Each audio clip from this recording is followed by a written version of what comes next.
राजन college में पक्के दोस्त थे। वो तीनों एक डॉक्यूमेंट्री मूवी बनाने के बारे में सोच रहे थे। वो वर्ल्ड के टॉप डायरेक्टर बनना चाहते थे। रात के 10 बज रहे थे। वो तीनों इस वक्त शिमला में घूमने आए हुए थे और होटल के कमरे में इसी बात को लेकर डिस्कस कर रहे थे। समझ में नहीं आता यार कि आखिर हम किस कॉन्सेप्ट पर डॉक्यूमेंट्री मूवीज बनाएं। अरे यार बहुत सारे कॉन्सेप्ट हैं, किसी भी कॉन्सेप्ट को सिलेक्ट कर लेते हैं। हमें तो बस एक अच्छी सी डॉक्यूमेंट्री मूवी बनानी है और अपने काम को खत्म करना है। तुम दोनों पागल हो गए हो। हम किसी भी बेकार कॉन्सेप्ट पर डॉक्यूमेंट्री मूवीज नहीं बना सकते, क्योंकि हमें अपनी ये डॉक्यूमेंट्री मूवीज इंटरनेशनल प्रीमियर में दिखानी है। मुझे अपना मजाक बिल्कुल नहीं उड़वाना। तो तुम कहना क्या चाहती हो? हमें किसी ऐसे कॉन्सेप्ट पर मूवी बनानी चाहिए जो आज तक किसी ने नहीं बनाई हो, कोई रियल कॉन्सेप्ट। मेरे दिमाग में एक आइडिया है दोस्तों, पर पता नहीं वो आइडिया तुम लोगों को पसंद आएगा या नहीं। अब ये तो सुनने के बाद ही पता लगेगा कि हमें पसंद आएगा कि नहीं आएगा। क्यों ना हम लोग रियल घोस्ट पर एक डॉक्यूमेंट्री मूवी बनाएं। राहुल की बात सुनकर राजन और प्रिया कुछ देर तक बड़ी गंभीर मुद्रा में राहुल के चेहरे की ओर देखते रहे।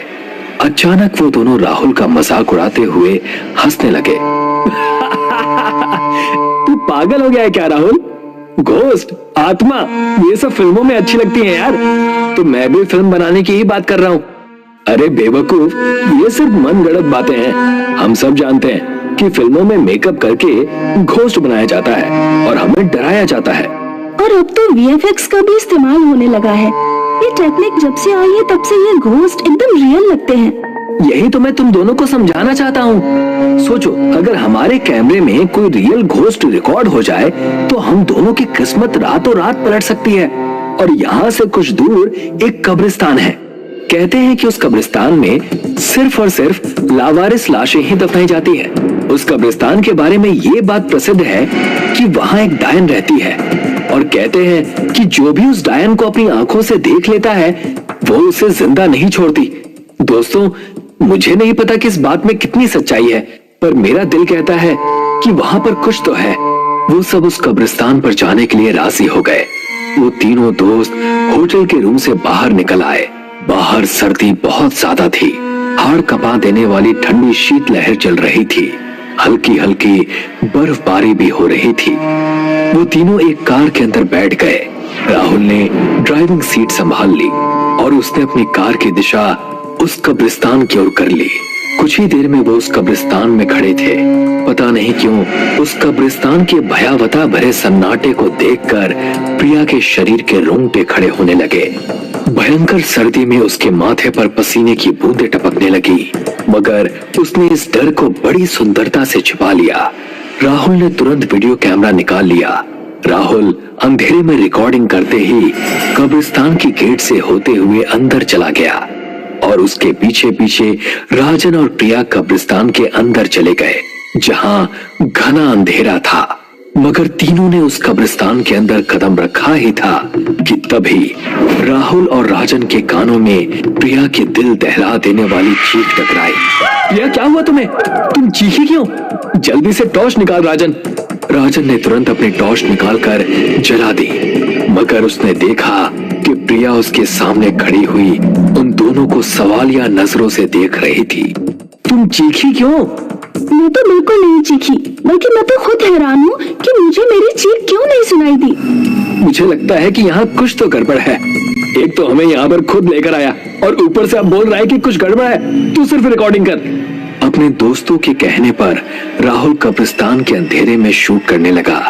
कुछ देर बाद राहुल ने अपने दोस्तों से कहा, ठीक है दोस्तों, चलते हैं। अब तो कंप्यूटर में देख कर में क्या रिकॉर्ड हुआ है। तीनों अपनी कार में बैठ गए। राहुल के चेहरे पर थकान झलक रही थी। क्या हुआ राहुल, तेरे चेहरे पर थकान कैसी? पता नहीं क्यों यार, जब से कब्रिस्तान से बाहर निकला हूँ मुझे ऐसा लग रहा है जैसे मेरे कंधे भारी से हो रहे हैं।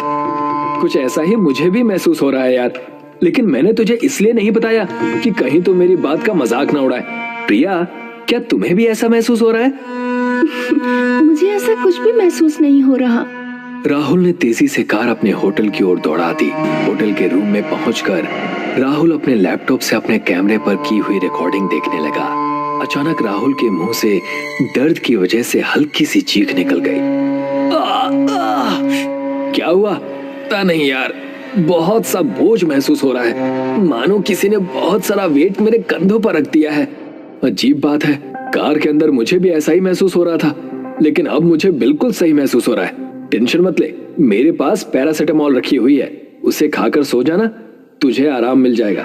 लेकिन सबसे पहले रिकॉर्डिंग को देख लेना चाहिए। होटल रूम में आते ही प्रिया बाथरूम में चली गई। राहुल और राजन ने लैपटॉप की स्क्रीन पर नजरें गड़ा ली। तभी उन दोनों को लैपटॉप में कुछ ऐसा दिखा कि उन दोनों के गले से डर के कारण एक जोरदार चीख निकल गई। उनकी आंखें डर और दहशत से फटी की फटी रह गई। वो दोनों एक दूसरे के चेहरे की ओर हक्का बक्का होकर देखने लगे। दरअसल उन दोनों ने देखा कि जैसे ही वो कब्रिस्तान में एंटर हुए, एक बेहद भयानक दिखने वाली स्त्री प्रिया को अपने पंजों में उड़ाकर ले गई। उन दोनों ने लैपटॉप में देखा कि वो कब्रिस्तान में अकेले नहीं थे। उन तीनों के अलावा कब्रिस्तान बहुत से भयानक दिखने वाली आत्माओं से भरा हुआ था और वो भयानक चेहरे वाले राहुल और राजन की ओर घूर कर देख रहे थे। राजन ने तुरंत लैपटॉप को बंद कर दिया और चीखते हुए राहुल की ओर देखकर बोला, आखिर वो भयानक स्त्री कौन थी जो प्रिया को अपने पंजों में दबाकर उड़ा कर ले गई? सवाल ये नहीं है कि वो प्रिया को उड़ा कर ले गई, सवाल ये है कि फिर हमारे साथ जो प्रिया आई है वो कौन है? तभी राजन शीशे की तरफ इशारा करते हुए बुरी तरह से चीखा। राहुल ने जैसे ही खुद को शीशे में देखा तो उसके भी गले से एक जोरदार चीख निकल गई। तेरे दोनों कंधों पर कोई बैठा हुआ है राहुल। राहुल के दोनों कंधों पर भयानक दिखने वाली स्त्रियां बैठी हुई थी जो सिर्फ शीशे में ही दिखाई दे रही थी। हमें यहाँ से भागना होगा मेरे दोस्त। तभी प्रिया बाथरूम से निकलकर बाहर आ गई। अचानक राहुल के कंधे पर बोझ खत्म हो गया, मगर प्रिया का चेहरा बेहद भयानक हो चुका था। उसकी आंखों की पुतलियां बिल्कुल सफेद थी, लेकिन देखते ही देखते प्रिया एक भयानक डायन में परिवर्तित हो गई। उस डायन का शरीर लचीला था। तभी वो डायन बहुत तेजी से राहुल के ऊपर झपटी और एक ही झटके में राहुल के गर्दन में अपने दांत गड़ा दिए और उसका खून पी गई। उस डायन ने राजन को तो कुछ समझने का मौका ही नहीं दिया और उसने राजन के साथ भी वही किया जो राहुल के साथ किया था। दरअसल प्रिया को तो कब्रिस्तान में डायन उसी वक्त उड़ाकर ले गई थी। प्रिया की लाश तो कब्रिस्तान में ही पड़ी हुई थी। कुछ ही सेकंड में वो डायन हवा में गायब हो गई। अगले दिन पुलिस को होटल में राहुल और राजन की लाश मिली। पुलिस इंस्पेक्टर करण अपने हवलदार से बोला, इन दोनों की लाशों की हालत देखकर लगता है जैसे कि इन दोनों को किसी जंगली जानवर ने मारा है, मगर इस 5 स्टार होटल में जंगली जानवर कैसे आ सकता है? इन्हें किसी जंगली जानवर ने नहीं मारा साहब, ये जरूर उस कब्रिस्तान में वीडियो शूट करने के लिए गए होंगे। कुछ देर पहले मुझे सूचना मिली है कि उस कब्रिस्तान में प्रिया नाम की लड़की की लाश पाई गई है। उसके शरीर को भी चीर फाड़ कर रख दिया है। वो इन दोनों के साथ शिमला आई थी। सारा शिमला जानता है साहब कि वहाँ एक डायन का राज है। तुम ये बात दावे से कैसे कह सकते हो? देख नहीं रहे साहब, सामने कैमरा रखा है, लैपटॉप बंद पड़ा है। जरूर ये दोनों कैमरे में उसी डायन को रिकॉर्ड करके ले आए होंगे। अगर ऐसी बात है तो फिर मैं वो वीडियो रिकॉर्डिंग जरूर देखूंगा। ऐसी गलती मत करना साहब, नहीं तो आज की रात तुम्हारी भी आखिरी रात होगी, क्योंकि वहाँ कुछ तो है। हवलदार की बात सुनकर ना जाने क्यों इंस्पेक्टर करण के डर से रोंगटे खड़े हो गए और फिर कुछ दिन बाद पुलिस ने फाइल क्लोज कर दी। और लोगों की तरह उर्वशी भी हीरोइन बनने का सपना लेकर मुंबई आई थी। उसने कई जगह ऑडिशन दिए, लेकिन ऑडिशन देने वालों की तादाद इतनी ज्यादा थी कि उसको लंबी वेटिंग पर लगा दिया जाता था। और इस शहर में वो सिर्फ एक राहुल को ही जानती थी। यार राहुल, किसी प्रोड्यूसर से बात हुई? अगला ऑडिशन कहाँ होने वाला है? तुमने जो अभी 3 जगह ऑडिशन दिए थे ना, उनका क्या हुआ? दिए तो हैं, बट अभी वोटिंग में नाम आ रहा है। 1 महीना निकल गया यार। अगर ऐसा ही रहा तो वापस जाना पड़ेगा। सुनो, वैसे एक फिल्म है जिसके लिए हीरोइन की जरूरत है, वहां तुम्हारी बात बन सकती है। हाँ, सच में? क्या नाम है फिल्म का? अरे नाम हॉरर फिल्म है। नाम है कोई है। वाओ, सुनने में कितना डरावना लगता है। तुमने अभी तक मुझे क्यों नहीं बताया उसके बारे में? वो इसलिए क्योंकि डायरेक्टर ने ना शूटिंग रोक रखी है। अब क्यों रोक रखी है ये पहले कंफर्म कर लूं, उसके बाद तुमसे बात करता हूँ। ठीक है। अगले दिन राहुल डायरेक्टर से बात करके उर्वशी से मिलने उसके घर पहुंचा। देखो उर्वशी, मैं डायरेक्टर से बात करके ही आ रहा हूँ और वो तुम्हारा लीड रोल के लिए ऑडिशन लेने के लिए तैयार भी हैं। हाँ। That's great। तो कल तुम मुझे लेकर चलना, मैं ऑडिशन दे दूंगी। हाँ, लेकिन उसकी बात सुनने के बाद मुझे नहीं लगता कि तुमको वो फिल्म करनी चाहिए। लेकिन ऐसा क्यों? It's a big opportunity यार। अरे जिस स्क्रिप्ट पर वो फिल्म बनाना चाहते हैं ना, वो 2 साल पहले लिखी गई है और उसने साफ कहा है कि जब भी किसी लड़की ने उस फिल्म को साइन करके काम करना स्टार्ट किया है, वो किसी ना किसी हादसे में मारी गई। अगर मारी गई तो वो उनकी किस्मत थी।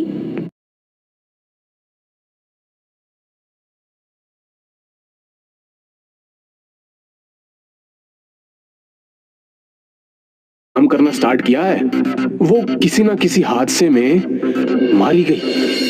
अगर मारी गई तो वो उनकी किस्मत थी। इस फिल्म से उनकी मौत का क्या मतलब? राहुल की वार्निंग के बाद भी उर्वशी ने ऑडिशन दिया और फिल्म साइन कर ली। वो उस दिन बहुत खुश थी क्योंकि वो शूटिंग का पहला दिन था। उर्वशी मैम, फर्स्ट सीन में आप आईने में देखते हुए अपने बालों को संवार रही हैं, ठीक है? फिल्म का हीरो हर्षित बेड पर बैठा आपको निहार रहा होगा। तभी आपको आईने में भूतनी नजर आएगी और उसके हाथ में चाकू देखकर आपकी चीख निकल जाएगी, ठीक है? आप डरते हुए पलटकर देखेंगी और ये शॉट वहीं खत्म हो जाएगा। बस इतनी सी बात है। Okay sir, I got it. Take 1, lights, camera and action. Urvashi आईने में देखते हुए अपने बालों को संवार रही थी। हर्षित बेड पर बैठा हुआ प्यार भरी नजरों से उसको निहार रहा था। ऐसे क्या देख रहे हैं आप? देख रहा हूँ कि मैं कितना खुशनसीब हूँ कि तुम जैसी खूबसूरत लड़की मेरी बीवी है। ये सुनकर उर्वशी खुश हो गई और तभी उसको आईने में एक भयानक लड़की दिखाई दी। उसका चेहरा बिखरे हुए बालों में ढका हुआ था, लाल रंग की साड़ी पहनी हुई थी और एक हाथ में चाकू था। नाखून किसी भेड़िए के तेज पंजों के जैसे लग रहे थे। उसने अपना हाथ उठाया और उर्वशी को अपने पास बुलाने का इशारा किया। ये देखकर उर्वशी ने पीछे उसको पलट कर देखा और डर कर चीख मार दी। कट! बहुत अच्छा शॉट था, बहुत अच्छा, बहुत बढ़िया। उसके कट बोलते ही सबने एक्टिंग रोक दी, लेकिन वो भयानक लड़की अभी भी उर्वशी के सामने खड़ी थी। तभी वहां एक लड़की आकर बोली, सर, ये क्या मजाक है? मैं बाथरूम में थी और किसी ने बाहर से लॉक कर दिया। अभी एक स्पॉट बॉय ने आकर खोला तो मैं बाहर निकली। उस लड़की को देखकर सभी लोग चौंक पड़े क्योंकि ये वही लड़की थी जो कि भूतनी का रोल करने वाली थी। अरे अगर तुम बाथरूम में बंद थी तो ये कौन है? सभी उस भूतनी की तरफ देखने लगे। उसने अपनी गर्दन ऊपर उठाई जिससे उसका भयानक चेहरा सबको नजर आया। उसे देख सभी चीख उठे।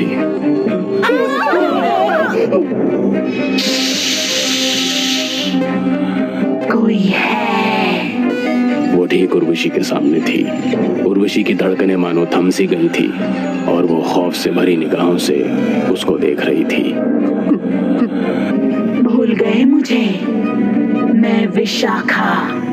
ऐसा कहकर उसने हीरो की आंखों में अपनी उंगलियां डालकर उसको अंधा कर दिया।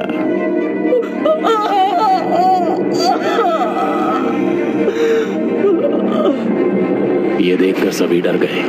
तेज हवाएं चलने लगीं और डायरेक्टर तो मानो जैसे अपनी सुध-बुध खोकर एक मिट्टी के पुतले की तरह खड़ा रह गया था। उर्वशी भी उससे जान बचाने के लिए दरवाजे की तरफ भागी, लेकिन सेट पर लगे सारे दरवाजे अपने आप बंद हो चुके थे और कोई भी वहां से बाहर नहीं जा सकता था। तभी भूतनी ने भागते हुए लोगों में से एक को पकड़ा और उसकी गर्दन धड़ से अलग कर दी। नहीं नहीं नहीं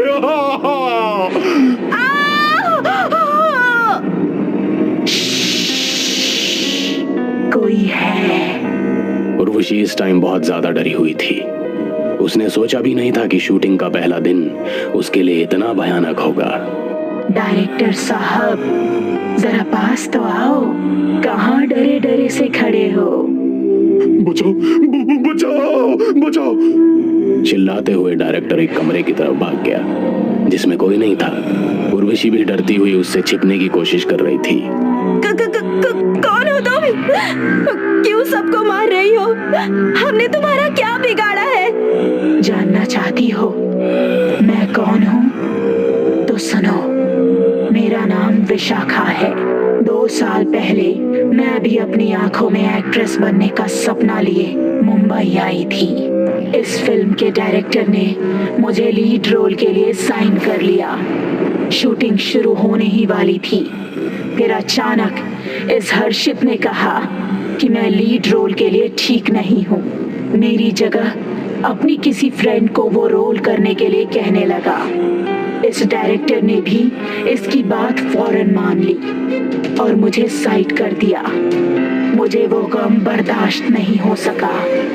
मुझे मेरे सारे सपने टूटते हुए नजर आए तो मैंने इन दोनों को धमकाया कि अगर इन्होंने मेरा रोल किसी और को दे दिया तो मैं पुलिस में इनकी रिपोर्ट करूंगी। ये दोनों उस टाइम नशे में धुत थे। इन्होंने मुझे पकड़ लिया और मेरे साथ बदतमीजी करने लगे। मैं इनसे भागकर बचते हुए बालकनी में गई। वहां भी ये मेरे पीछे आ गए। मैं बालकनी से नीचे गिर गई। तभी मेरी मौत हो गई और इन्होंने मेरी लाश को ठिकाने लगा दिया। लेकिन मेरी आत्मा अब बहुत ही भयानक रूप ले चुकी है। तब से मैंने अपना इंतकाम लेना शुरू कर दिया और फिर मेरे बाद जब भी किसी लड़की ने इस फिल्म को साइन किया मैंने उसको खत्म कर दिया। ये फिल्म मैंने साइन की थी, इसलिए अब ये फिल्म कभी नहीं बन पाएगी। तुम्हारे साथ बहुत गलत हुआ, लेकिन अब तुम अपने जैसी ही मासूम लड़कियों को मार रही हो। क्या ये सही है? मैंने भी तुम्हारी तरह हीरोइन बनने का सपना देखा है। मार दोगी मुझे भी? ये सुनकर विशाखा को अपनी गलती का एहसास हुआ और वो बोली, मेरा सपना तो पूरा नहीं हो सका, लेकिन तुम अपना सपना जरूर पूरा करोगी। इस फिल्म को तुम ही करोगी, लेकिन हीरो और डायरेक्टर ये दोनों धोखेबाज नहीं होंगे। कहकर विशाखा ने हर्षित की तरफ देखा जो कि अंधा होकर नीचे पड़ा जमीन टटोल रहा था। विशाखा उसकी तरफ धीरे से बढ़ने लगी और उसके कंधे पर हाथ रखा। कौन है? कोई है।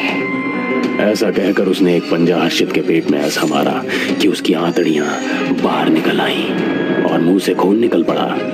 ये देखकर उर्वशी के डर का ठिकाना नहीं रहा और उसकी चीख निकल गई।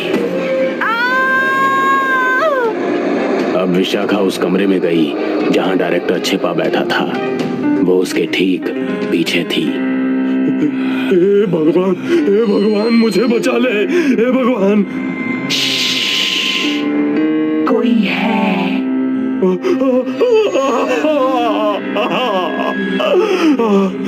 उसने पलट कर देखा तो विशाखा हाथ में चाकू लिए खड़ी थी। उसने देर ना करते हुए अपना तेज पंजा उसके पेट में मार दिया और साथ ही हाथ में पकड़ा चाकू उसकी गर्दन पर ऐसे मारा कि वो कटकर जमीन पर गिर गई।